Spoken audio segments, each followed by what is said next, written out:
안녕하세요. 저는 초등학생 아들을 둔 40대 여성 사연자입니다. 어쩌다 이런 곳이 있다는 걸 알게 되고 다른 분들의 사연을 듣다 보니 저도 곧바로 사연을 보내야겠다 싶었어요.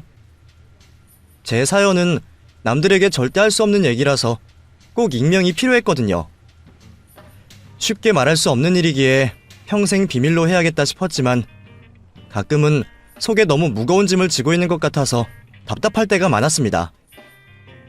그러다 보니 이렇게 익명을 빌려 사연을 보내면 조금은 그 짐이 덜어지지 않을까 싶더라고요. 그래서 없는 용기를 끌어내어 이렇게 사연을 보내게 되었습니다. 저는 어릴 적 엄마와 단촐하게 살았습니다. 날 때부터 아버지가 없었던 저는 오랫동안 아버지를 그리워했었어요. 엄마는 아버지가 일찍 돌아가셨다고 말씀하셨지만 아버지 이야기만 나오면 말을 아끼시던 엄마를 보면 그 말을 온전히 믿지는 않았습니다. 집안에 아버지 사진 한 장 없다는 것도 일반적인 일은 아니다 싶었죠. 자라면서 점점 눈치가 생겼던 저도 이상하다는 생각을 못하지는 않았습니다. 그래서 저는 엄마가 나를 낳기 전에 이혼을 하셨거나 아니면 어떤 사고로 미혼모가 되셨거나 자식 앞에서는 차마 말 못할 사정이 있을 거라 생각했죠. 언젠가 때가 되면 그 사정을 얘기해 주시겠지 생각하며 때를 기다렸던 저는 결국 한창 사춘기였던 중학생 시절 그 사정을 알게 되고 말았습니다. 어느 날 학교를 다녀와서 집에 들어가려는데 집안이 무척 소란스럽더라고요. 그리고 문을 열고 집 안으로 들어간 저는 저희 엄마 머리채를 잡고 깽판을 치는 웬 아주머니를 보게 되었습니다.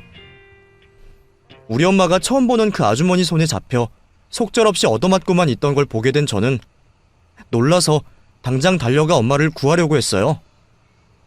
제가 아주머니 앞을 가로막자 아주머니가 저를 보고 그러시더라고요. 왜 이러세요? 누구신데 남의 집에서 이러세요? 그만 안 두면 경찰 신고할 거예요? 인연이니 딸년이구나. 인연 퇴바라진 것 좀 보게. 어디서 어른 앞에 따박따박 대들어. 네 딸 보니까 너 같은 년 뱃속에서 나온 년이 맞긴 한가 보네. 이 더러운 거사 저리 안 꺼져? 그만하세요. 잡는 건 나 하나면 족하지 왜 애한테까지 그래요? 감히 남의 남편이랑 눈 맞아서 남의 씨 훔쳐간 년이 지 새끼는 귀한가 보지? 이 더러운 년들아! 누군지 모르는 그 아주머니는 처음 본 제게 별별 막말을 다하며 저와 엄마를 모욕했고 그 말에 저는 그제서야 제가 모르고 있었던 아버지의 비밀을 알게 되었습니다. 엄마는 가정이 있는 남자를 만났고 유부남과 외도로 저를 가졌던 거였어요. 그렇게 저는 혼외자로 태어나 아버지라는 사람에게 최소한의 생활비만 받고 있었고 어디론가 돈이 매번 흘러간다는 걸 알게 된 그 집 와이프가 저희 집을 찾아왔던 것이었습니다. 설마 나한테 그런 출생의 비밀이 있을 거라는 생각은 하지 못했던 저는 그 일로 큰 충격을 받을 수밖에 없었습니다. 내가 불륜으로 태어난 자식이었다는 게 도저히 받아들여지지 않았어요. 그리고 제가 가장 사랑하던 엄마가 사람들에게 손가락질 받는 상간녀라는 게 믿을 수가 없었죠. 왜 하필이면 불륜인 건지 저는 남의 가정을 파탄내고 태어나야 했던 제 존재를 부정할 수밖에 없었습니다. 그리고 가장 사랑했던 엄마를 미워할 수밖에 없었죠. 왜 하필 그런 선택을 했던 건지, 왜 나를 그런 자식으로 만든 건지, 엄마를 사랑했던 만큼 엄마를 증오할 수밖에 없었어요. 혼자 자식 키우느라 고생 많은 엄마를 늘 챙기고 걱정했던 제가 그 후로는 엄마를 똑바로 쳐다볼 수가 없었습니다. 한편으로는 한 번의 실수로 평생 고생하고 남편 없이 외롭게 살아온 엄마가 불쌍했지만 저더러 제가 엄마의 죗값을 돌려받을 거라며 저주하고 간 그 아주머니의 말이 뇌리에 남아 평생 제 발목을 붙잡았어요. 그렇게 저는 엄마가 저지른 과오를 평생 제 업보처럼 짊어지고 살아야 했습니다. 정말 그 말이 현실이 될까 두려워 결혼도 생각해보지 못했던 저였어요. 내가 엄마 같은 사람이 되거나 엄마 같은 사람을 만나거나 둘 다 하고 싶지 않기에 차라리 혼자 사는 게 좋겠다 싶었거든요. 하지만 다 인연이라는 게 있는 건지 저는 저를 진심으로 아껴주고 사랑해주는 남자를 만나게 되었습니다. 더러운 핏줄이라는 생각에 제 스스로도 아끼지 않는 저를 자기보다 더 챙기고 보듬어주는 사람이었죠. 그래서 저는 이런 사람이라면 평생 믿고 살 수 있을 거라는 생각에 결혼을 결심하게 되었습니다. 그렇게 어렵게 가정을 꾸린 저는 결혼 후 하루빨리 아이를 가지고 싶었어요. 다정한 남편에 귀여운 아이까지 있으면 제가 늘 부러워하고 바라던 행복한 가정의 모습을 완성할 수 있을 것 같았거든요. 혼외자로 고통받고 살았던 제 인생에 늦게나마 보상을 받고 싶었던 저는 하루빨리 아이가 찾아오기를 기다렸습니다. 하지만 저희는 오랫동안 좋은 소식을 듣지 못했어요. 어쩌면 정말 그 아주머니가 저주라도 한 건지 저는 임신이 어려웠죠. 갖은 노력을 하고 별별 짓을 해봐도 아이는 찾아와주지 않았고 몇 년을 고생하던 저는 점점 지쳐만 갈 뿐이었습니다. 몇 년 동안 같은 일로 스트레스를 받다 보니 저는 점점 더 예민해질 수밖에 없었어요. 몇 년째 손주 소식이 없자 시어머니는 당연히 저를 나무라셨고 저와 시어머니 관계는 더 멀어질 수밖에 없었죠. 남편은 제 편을 들어주고 저를 챙겨주기 바쁜데도 저는 모든 게 야속하더라고요. 대체 뭐가 문제인지도 모른 채 아이를 갖지 못했던 저는 저도 모르게 남편에게 짜증을 내며 스트레스를 풀기도 했습니다. 그렇게 8년이라는 시간을 겨우 버텨왔던 저는 너무 이른 나이에 친정엄마의 죽음까지 겪어야 했어요.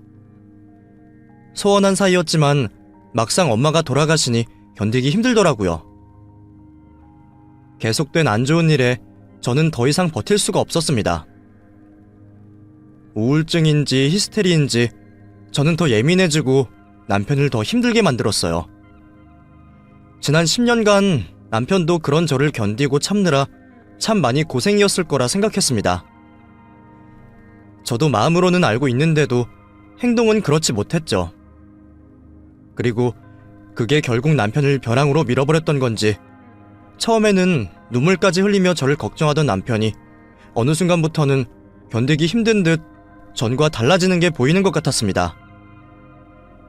그렇게 저는 남편과 더 소원해졌고 남편은 어느 순간부터 겉도는 것처럼 보였죠. 그리고 한참 나중에서야 남편에게 이상한 낌새를 느끼게 된 저는 남편에게 다른 여자가 있다는 걸 알게 되었어요. 그 사실에 저는 너무 큰 배신감을 느꼈습니다. 어느 상황에서도 끝까지 나만 사랑할 것 같았던 남편이 나 말고 다른 여자를 만났다는 게 믿어지지도 않았어요. 그것도 내가 임신 문제로 고통받고 있는 동안 자기는 밖에서 행복을 찾았다는 게 여자로서 정말 비참하고 괴로운 일이었습니다. 한번 배신당한 남편을 평생 의심하면서 살 수 없다는 생각에 당연히 이혼을 결심했지만 남편은 실수였다며 제게 용서를 구했어요. 여보, 제발 한 번만 용서해줘. 정말 실수였어.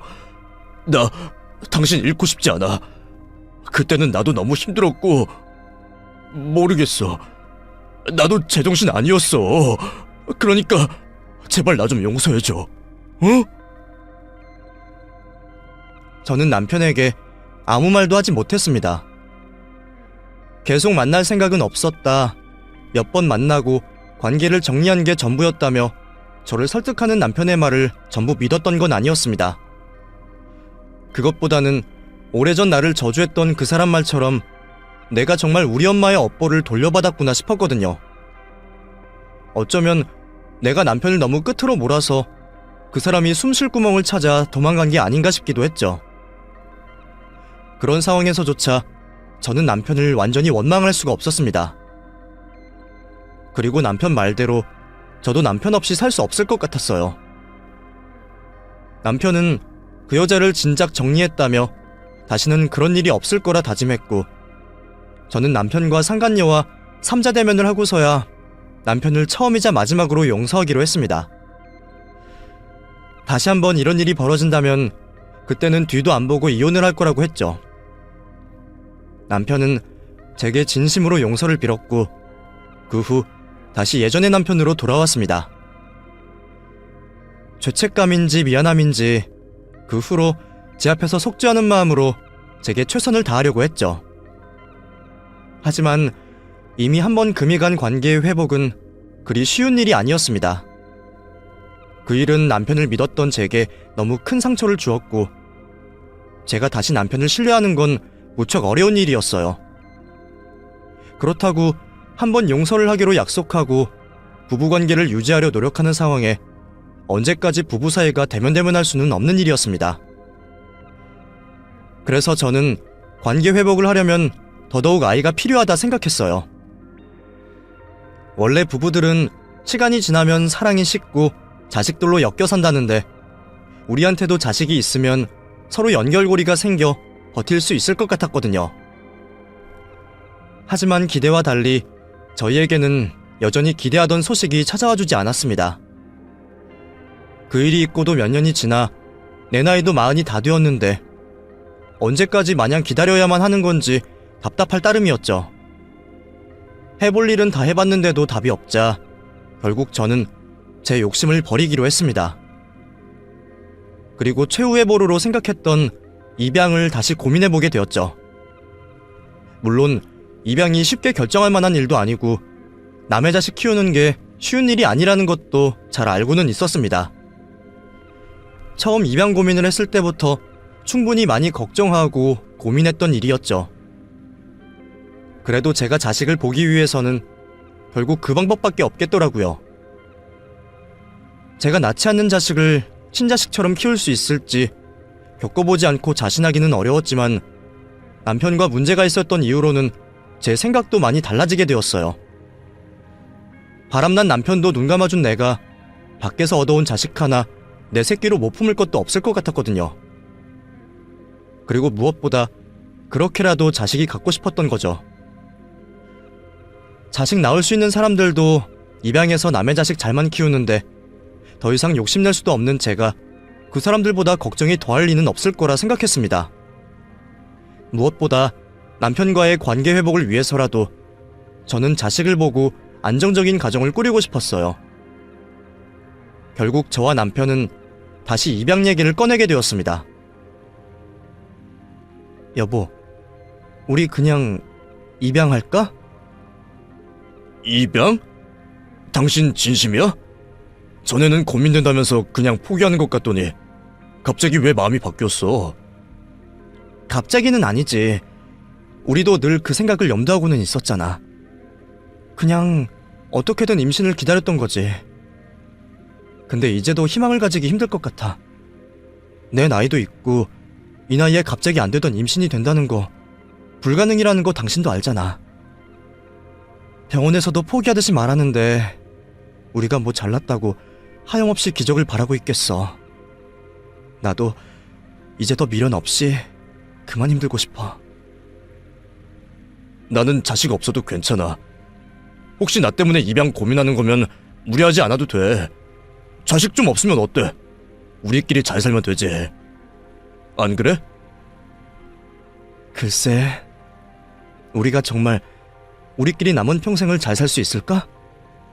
당신 정말 그렇게 생각해? 남편의 지난 잘못을 탓하듯 묻는 제 말에 남편은 아무 말도 하지 못했습니다. 저도 이제 와서 다시 남편을 책망하려는 의도는 아니었지만 아주 속상한 마음이 없다고는 할 수는 없겠죠. 하지만 그 말은 저의 진심이고 사실이었습니다. 저희같이 고비를 겪은 부부가 자식도 없이 부부관계를 평생 유지하기는 어렵다고 생각했거든요. 그렇게 저희는 상의 끝에 아이를 입양하기로 했습니다. 몇 군데 보육원을 돌아보며 결정을 하기로 했죠. 남의 자식을 데려다 키우는 일이라고 하지만 저는 왠지 어딘가에 저희와 맞는 인연이 있지 않을까 생각했습니다. 천륜도 하늘이 정하는 거라는데 그럼 인연도 하늘이 정해주시는 게 아닐까 싶었거든요. 어딘가에 나한테 찾아와주지 못한 제 인연이 있을 거라 생각하며 저는 마음에 들어오는 아이들을 찾게 되었습니다. 물론 모든 아이들은 다들 사랑스럽고 예뻤어요. 이 아이들이 다 부모 손을 떠난 걸 생각하면 마음이 복잡했죠. 누구는 갖지 못해 안달인데 누구는 낳아놓고도 버리는구나 싶어서 억울한 생각마저 들었거든요. 그래서 그 예쁘고 여린 아이들이 모두 하나같이 안타까웠어요. 하지만 그렇다고 제가 그 아이들을 다 데려올 수는 없었으니 하나만 골라야 했는데 그게 너무 어렵더라고요. 그런데 남편은 은근히 눈에 걸리는 아이가 있는 듯 했습니다. 몇 군데의 보육원을 다니면서도 별 내색 않던 남편이 어느 아이에게 관심을 갖는 것 같더라고요. 아직 제 선택을 위해 별말 않는 것 같았지만 10여 년을 같이 살았던 제가 남편의 의중을 모를 수가 없었습니다. 그래서 저도 그 아이를 더 눈여겨보게 되었어요. 자꾸 보다 보니 그런 건지 남편이 관심을 가지는 걸 알아서 그랬는지 몰라도 이상하게 그 아이가 저희 남편이랑 많이 닮았다 싶더라고요. 이제 겨우 2돌쯤 지난 아이다 보니 자라는 아이 얼굴이야 모르는 거지만 남편과 묘하게 닮은 그 아이에게 저도 눈길이 갈 수밖에 없었죠. 사람은 닮은 사람에게 끌린다 그러더니 그게 부모 자식 간의 인연에도 적용되는 건가 싶었습니다. 그렇게 점점 그 아이에게 마음이 끌렸던 저는 결국 남편에게 그 아이를 데려오자고 이야기를 꺼냈습니다. 제 눈치를 보는지 별말 못하던 남편도 그 아이 얘기에 반색을 하는 게 보였어요. 정말? 당신도 준영이가 마음에 들어? 나도 처음에는 당신이 관심 갖는 것 같길래 눈여겨봤는데 볼수록 뭔가 끌려. 다른 애들도 하나같이 다 예쁘지만 내 자식 같다 생각되지는 않았는데 준영이가 내 품에 안길 때마다 왠지 뭉클한 마음이 있어. 당신이랑 닮아서 그런 건지 몰라도 더 정이 간다 그래야 하나? 닮기는 뭘 닮았어. 애들 얼굴이야 다 거기서 거기지. 아니야. 잘 보면 당신 많이 닮아 보여. 당신도 그래서 준영이한테 눈을 준 거 아니었어? 내가 뭘 눈을 줘. 나는 그냥 준영이가 귀엽게 생겨서. 물론 애들은 다 귀엽지. 근데 그 중에서 걔는 좀 어리기도 하고 혼자 노는 게 짠해서 그랬나 봐. 그건 그렇다. 얘기 들어보니까 보통 돌 미만 애들이 제일 입양이 쉽고 아니면 차라리 적당히 큰 애들이 공개 입양된다는데 그 중간 2살짜리 애들은 입양이 어렵다나 봐. 아무래도 좀 자라기도 했고 새 부모에게 적응시키기가 애매한가 보더라고. 그래서 나도 준영이가 더 걱정이었어. 우리 아니면 어디 입양 갈 때는 있을지 더 자라기 전에 좋은 부모 만나면 좋을 텐데 말이야. 그럼 당신만 좋으면 우리가 준영이 데려오자. 그렇게 저희는 준영이를 데려오기로 결정했습니다. 다른 아이들보다 준영이에게 더 끌리는 그 느낌이 저희가 인연이라는 걸 말해준다 생각했어요. 저희는 어려운 입양 절차와 과정들을 밟아 입양을 준비했고 그렇게 준영이는 저희 식구가 되었습니다. 입양 준비하는 동안 시간이 흘러 준영이는 어느새 3돌에 가까운 나이가 되었어요. 1살이라도 어릴 때 아이를 데려와서 안정적인 가정을 만들어주고 싶었던 저는 준영이가 3살 생일은 저희와 함께 할 수 있어서 참 다행이라 생각했습니다. 그렇게 저는 준영이의 엄마가 되었고 제게는 드디어 자식이 생기게 되었어요. 보통 그날쯤 되면 자기 고집도 생기고 부모에 대한 기억도 어렴풋이 있어서 적응이 어려울지도 모른다고 걱정을 들었는데 다행인지 준영이는 너무 살갑고 다정한 아이였습니다. 아무리 빨라도 몇 년은 지나야 엄마 소리를 들을 거라 생각했는데 준영이 입에서 선뜻 나온 엄마 소리에 저는 제가 부모로서 아이에게 인정을 받았다고 생각했어요. 이제 막 말을 하면서도 저를 곧잘 엄마라 부르며 따르는 아이를 보니까 얘가 정말 제 자식이 맞구나 확신이 들더라고요. 준영이는 하루빨리 적응을 했고 저희는 그렇게 남부럽지 않은 행복한 가족이 되었습니다. 어려운 결정이었지만 그럴 만한 가치가 있다고 생각했죠. 그렇게 앞으로는 행복한 날들만 있을 거라 생각했던 저는 어느 날 청천벽력 같은 소식을 듣고 말았습니다. 그건 다름 아닌 남편의 사고 소식이었죠. 준영이가 들어오면서 이제 우리 가족에게도 봄 같은 행복만 찾아올 거라 생각했는데 그런 와중에 남편이 교통사고를 당했다는 소식은 믿기 어려웠습니다.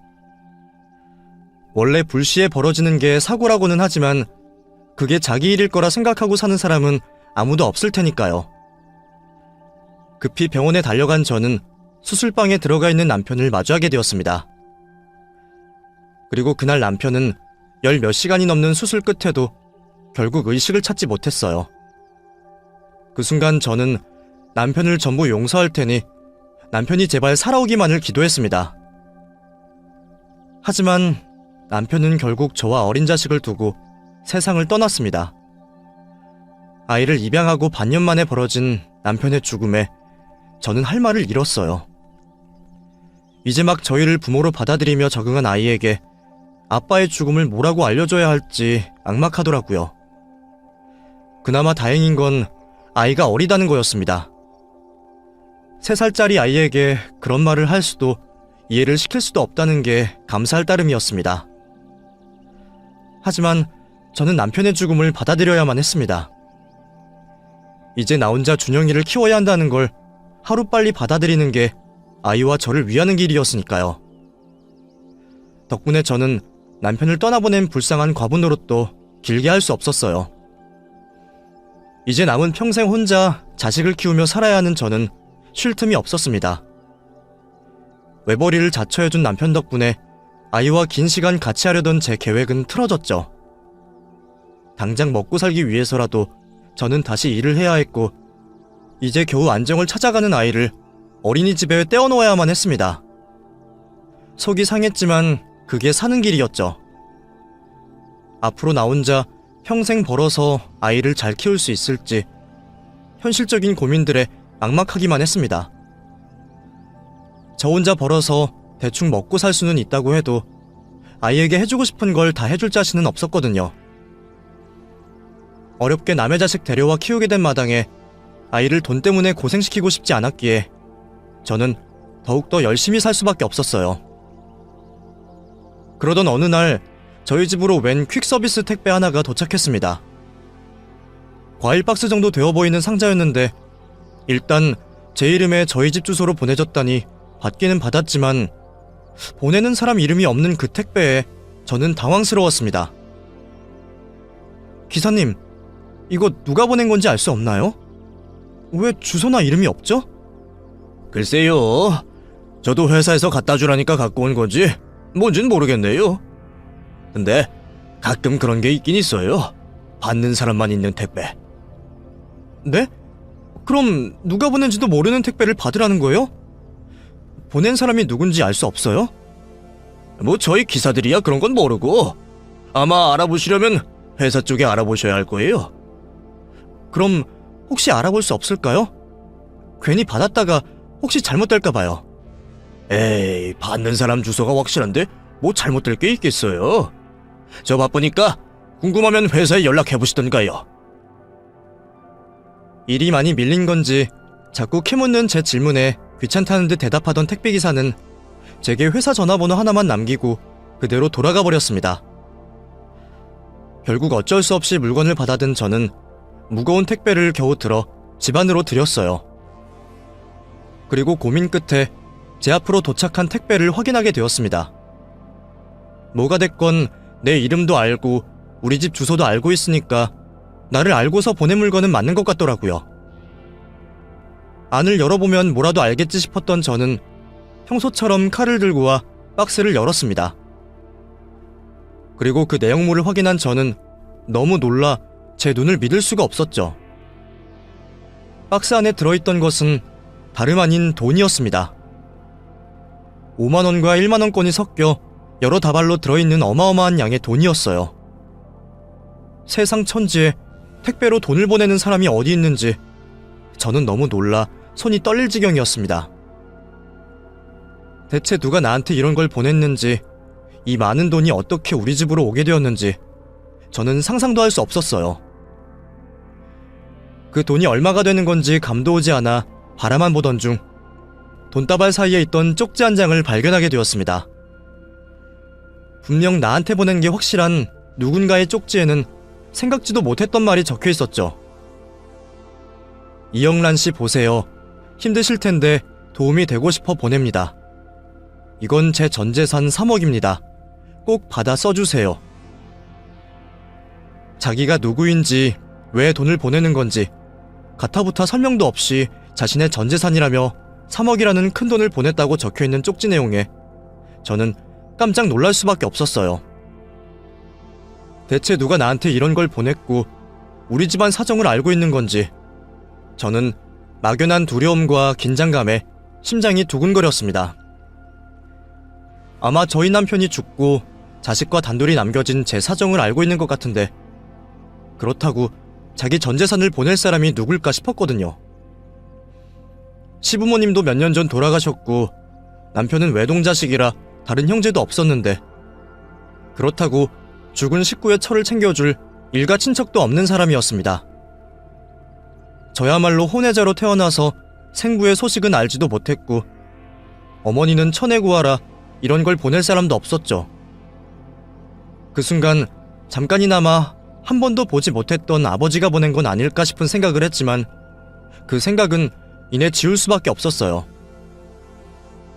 엄마 살아계실 동안에도 한 번 찾아온 적 없고 10몇 살 때까지 최소한의 생활비만 보냈던 사람이 이제 와서 전 재산을 보낸다며 저를 챙길 리는 없다 싶었거든요. 그런 사람에 대한 기대와 애정은 진작에 저버린 지 오래인 저였기에 생부는 아닐 거라 확신했지만 사실 생부를 뺀다면 저한테 이런 거액의 돈을 막무가내로 보낼 만한 사람이 없는 게 사실이었어요. 그렇다고 일면식 하나 없는 사람이 제 사정을 다 알고 전 재산이라는 돈을 보낼 리도 없을 테니까요. 거기다가 굳이 자기 정보는 드러내지도 않고 익명으로 보낸 것을 보면 제 앞에 당당히 나올 수 있는 사람은 아니었을 겁니다. 그럼 제가 그 돈을 그냥 받을 수는 더더욱 없는 일이었죠. 결국 저는 박스를 다시 닫아놓고 익명의 발송자를 찾기로 했습니다. 낮에 퀵택배 기사한테 회사 번호를 받아놓았던 저는 곧장 회사에 전화를 해봤어요. 익명으로 택배를 받았다며 누가 보낸 건지 알고 싶다고 했더니 그쪽에서는 자기네들도 모른다며 딱 잡아떼더라고요. 그럴 수가 있냐며 자꾸 캐물었더니 이제는 개인정보라며 못 알려준다고 하는 거죠. 답답한 택배업체의 태도에 화가 난 저는 어쩔 수 없이 택배회사로 직접 찾아가게 되었습니다. 가서도 설득을 하던 협박을 하던 보낸 사람을 알아야겠다 싶었거든요. 뭐 끝까지 못 알려주겠다고 한다면 경찰에 신고를 해서라도 알아낼 생각이었습니다. 그런 각오로 회사를 찾아간 덕분인지 그쪽에서도 결국 마지못해 제게 정보를 알려주었습니다. 이름이나 연락처는 개인정보라서 알려줄 수 없지만 자기네들이 택배를 픽업한 위치는 알려주겠다며 주소를 하나 적어주더라고요. 그렇게 주소를 받게 되었지만 그 주소 역시 제가 아는 곳은 아니었습니다. 제가 아는 사람이거나 지인이라면 동네 이름이라도 눈에 익었을 텐데 그곳은 제가 한 번 가본 적도 없는 낯선 동네였어요. 그렇게 주소 하나 받아든 저는 곧바로 그 주소로 찾아가게 되었습니다. 도착한 집은 그냥 평범해 보이는 작은 빌라였죠. 이상할 것도 없는 주거시설에 안도를 한 저는 택배의 주인공을 만나기 위해 현관문을 두드렸습니다. 하지만 아무리 문을 두드려도 집안에는 기척이 없었어요. 혹시 택배회사 쪽 사람들이 내가 귀찮아서 아무 주소나 대충 알려준 건 아닌가 싶어 주변을 서성이던 그때 옆집에서 누군가 나오는 소리가 들렸습니다. 수수한 인상의 젊은 여자 하나가 쓰레기를 버리려는 듯 나오는 걸 보게 된 저는 이웃이라면 혹시 이 집 주인의 사정을 알지는 않을까 싶어서 그 사람을 붙잡고 이야기를 묻기로 했습니다. 그러자 그 이웃이 놀라운 이야기를 해주더라고요. 그 집 오늘 완전히 방 뺐을걸요? 아침에 이사 나갔거든요. 그럼 혹시 어디로 갔는지는 모르세요? 제가 물건을 돌려드려야 할 게 있어서 꼭 찾아야 하거든요. 연락만 닿으면 되는데 아는 게 주소밖에 없어서요. 이사 간 게 아니고 병원으로 간다고 들었어요. 입원하셔야 한다 그러더라고요. 그전에도 어디 아픈지 몇 번 구급차에 실려가기도 했었고요. 그럼 혹시 그 병원이 어딘지는 모르세요? 병원은 정확히 모르겠는데요. 아, 근데 혹시 그분 찾아가실 거면 이것 좀 가져다 주실래요? 그쪽 집 우편물이 저한테 섞였더라고요. 이웃집 여자가 내미는 우편을 받게 된 저는 그 순간 수취인 이름을 확인하고 놀라서 몸이 굳을 수밖에 없었습니다. 제가 그토록 찾던 택배 주인의 이름이 다름 아닌 제가 잘 알고 있는 이름이었거든요. 최혜린이라는 그 이름은 다름 아닌 남편의 상간녀의 이름이었습니다. 딱 한 번 만났었지만 제가 평생 그 여자를 잊을 수는 없었죠. 내게 3억을 보낸 사람이 그 여자라는 걸 확인하게 된 저는 그 순간 모든 상황을 이해하게 될 수밖에 없었어요. 놀란 저는 너무나 큰 충격에 입을 틀어막으며 도망치듯 그 자리를 벗어날 수밖에 없었습니다. 남편의 상간녀가 내게 전 재산이라며 3억을 보냈다는 게 단순한 일은 아니었습니다. 나한테 미안해서 죄책감에 버린 행동이라기에는 그 금액이 너무 컸죠. 게다가 이제 와서 돈으로 보상 같은 걸 하고 싶었던 거라면 오히려 자기가 누군지 제대로 밝혔을 겁니다. 하지만 자기가 누군지 밝히지도 않고 전 재산이라는 큰 돈을 보냈다는 건 사죄가 아닌 부탁을 하고 싶었던 거겠죠. 내가 그 돈을 필요로 하는데 써주기를 바라면서 말이에요. 그리고 저는 그 돈이 필요한 대상이 누구인지 잘 알 것 같았습니다. 남편과 너무 닮았다 싶었던 제 아들 준영이 말이었죠. 그제서야 저는 준영이를 보면서 느꼈던 기시감이 무엇이었을지 깨달을 수밖에 없었습니다. 그리고 남편이 왜 은근히 입양 이야기를 반겼었고 그 많은 아이들 중에 준영이를 골랐을지도 예상할 수밖에 없었어요. 제가 과대망상을 하는 거라면 오히려 다행이었죠. 하지만 아무리 생각해봐도 제가 예상하는 그 일이 모두 진실일 것만 같은 강한 예감이 들더라고요. 애초에 그게 아니고서는 그 여자가 나한테 그렇게 큰 돈을 보낼 리가 없을 테니까요. 충격과 혼란스러움에 도망치듯 집으로 돌아온 저는 어린이집에서 돌아온 준영이를 재우고 한참 고민할 수밖에 없었습니다. 그냥 저의 의심뿐일지 모르겠지만 준영이의 얼굴을 볼수록 이제는 그 여자 얼굴이 떠오를 지경이었어요. 아니기를 정말 바랐지만 확인하지 않고는 알 방법도 없었죠. 그냥 묻어야 하나 모른 척해야 하나 별별 고민을 하던 저는 결국 고민 끝에 그 여자 앞으로 날아왔다는 우편물을 다시 들여다보게 되었습니다. 별것 없는 찌라시 우편물들 사이로 카드사에서 날라온 명세서를 보게 된 저는 어쩔 수 없이 남의 우편물을 뜯어보게 되었습니다. 방까지 빼버린 여자를 찾으려면 조금이라도 단서가 있어야 할 테니 다른 선택이 없었어요.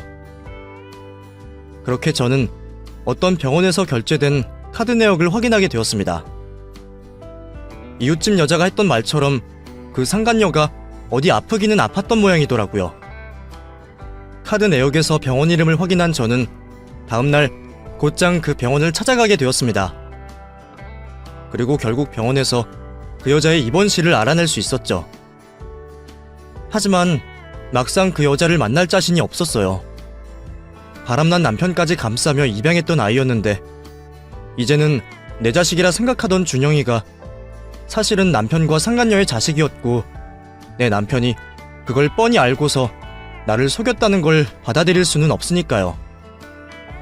하지만 어떻게든 확인해야 했던 저는 굳은 결심을 내리기로 했고 도저히 떨어지지 않는 발을 떼어 병실 문을 열었습니다.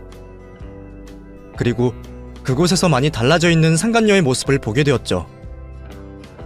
다행인 건지 몰라도 그 여자 역시 제 얼굴을 잊지는 않았던 모양입니다. 나를 한눈에 알아본 그 여자 눈에 당황스러움이 가득했거든요. 여긴 어떻게? 그럼 누가 그런 걸 보내면 알아보지도 않고 덥석 받을 줄 알았어요? 아니면 이사까지 가버렸으니 내가 못 알아낼 거라 생각했나? 죄송해요.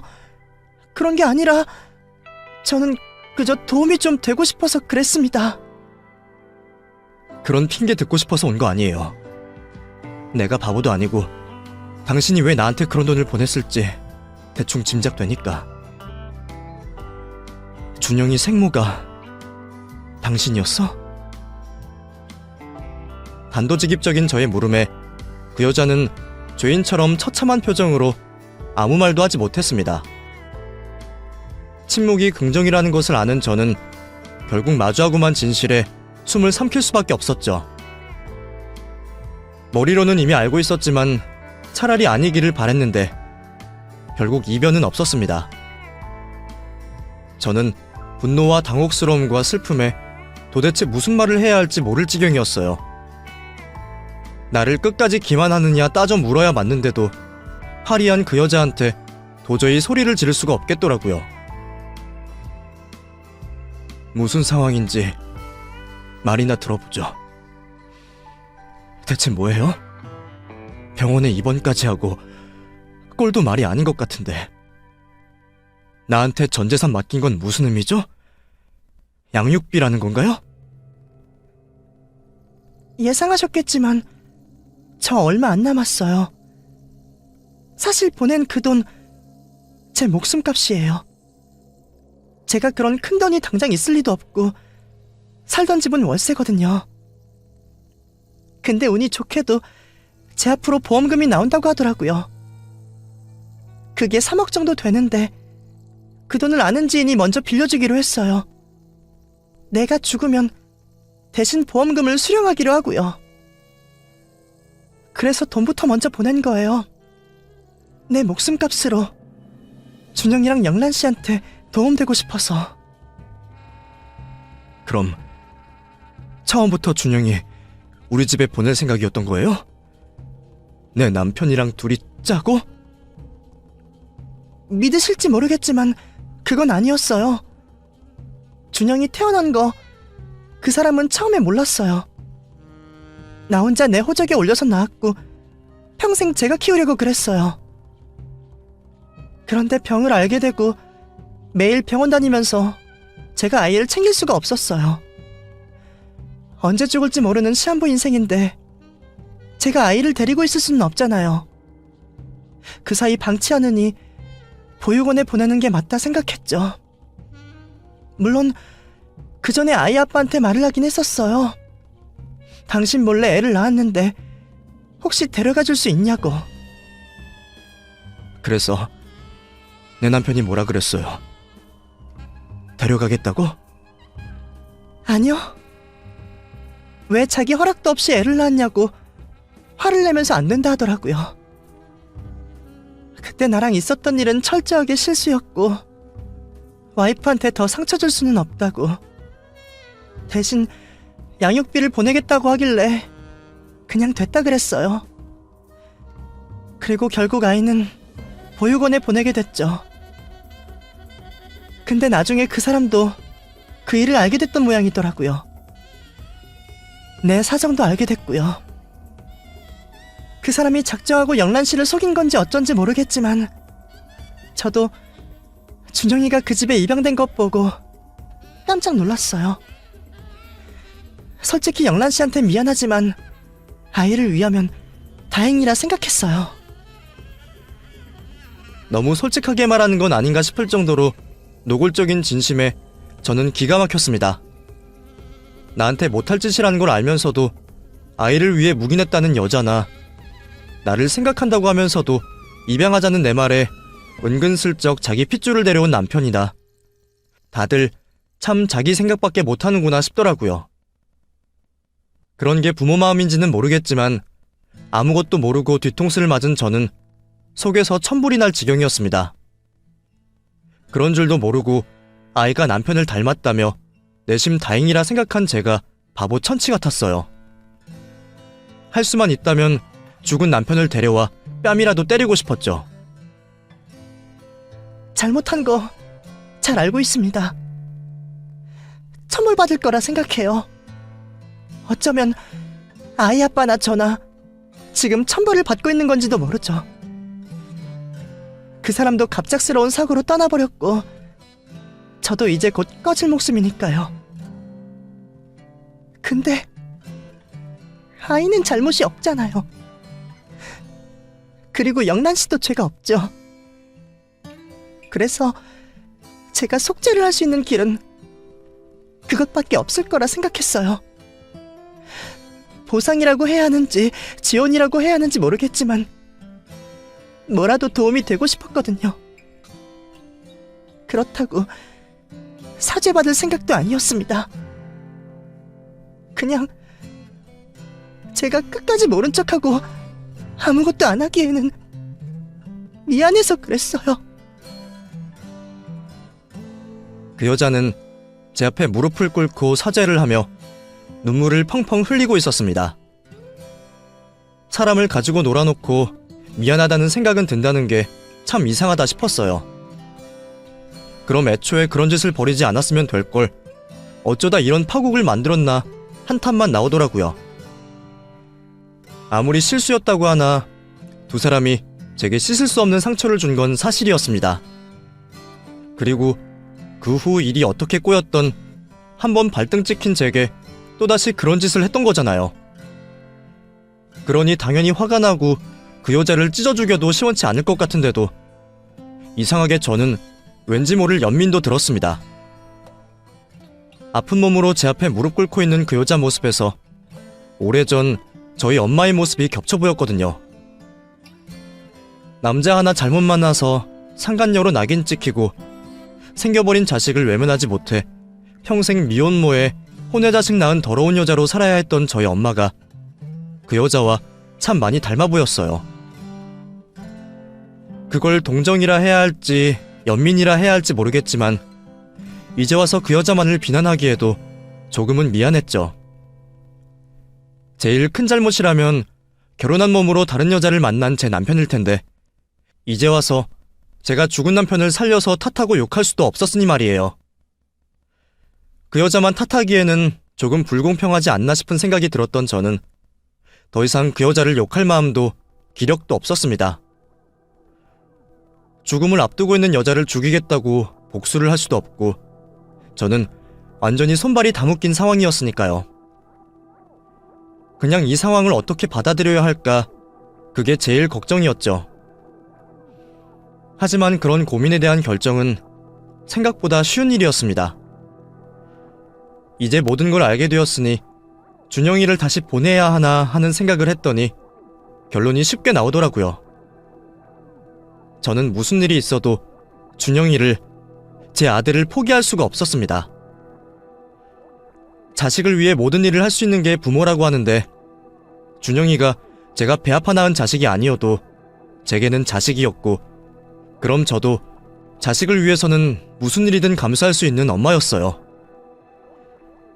그러니 준영이의 출생의 비밀을 알게 되고 그게 제게 치부가 되고 상처가 되더라도 저는 아이를 위해 제 상처를 묻어야만 했습니다. 그리고 그게 저를 살릴 마지막 길이라는 걸 저는 알고 있었어요. 준영이마저 없으면 제 인생은 정말 암담할 테니 말입니다. 그렇게 저는 마음의 결정을 내렸고 그 여자의 바람대로 아이 생모의 목숨값을 받기로 했습니다.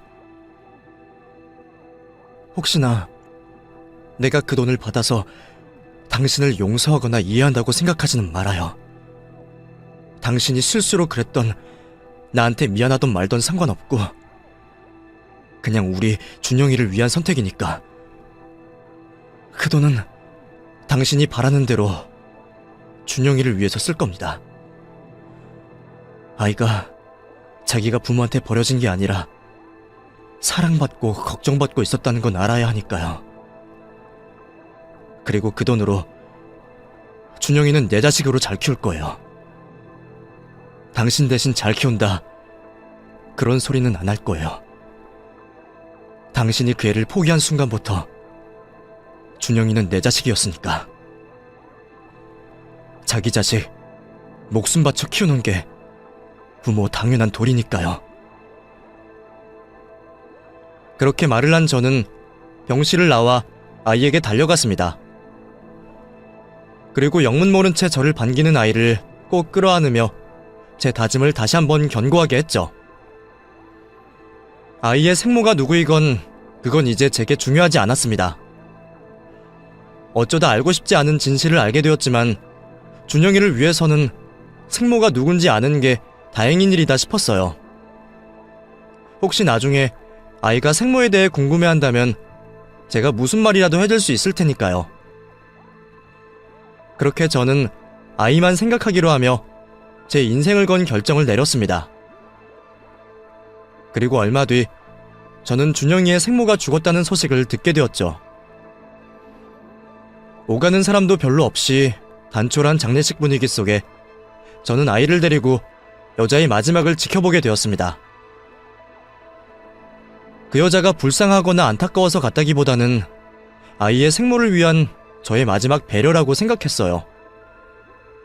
어쨌건 마지막까지 아이를 걱정하며 자기 목숨값을 내 손에 맡긴 여자이니까 그 정도는 해주는 게 좋겠다 싶었거든요. 아직 어린 준영이는 그 여자가 누구인지 장례식이 뭔지도 모르겠지만 저는 그렇게 아이에게 엄마와 완전한 이별을 할 수 있게 해주고 싶었습니다. 그리고 저도 그 자리에서 준영이와 단둘이 새 출발을 결심하게 되었죠. 이제 준영이에게는 오로지 저만 남았고 저 역시 준영이가 전부가 되었습니다.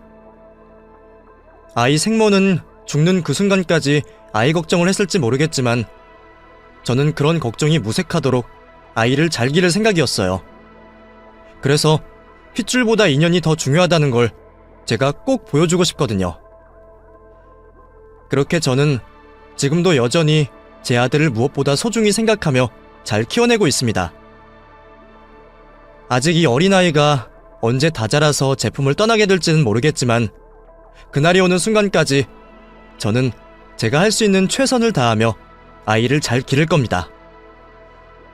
감사합니다.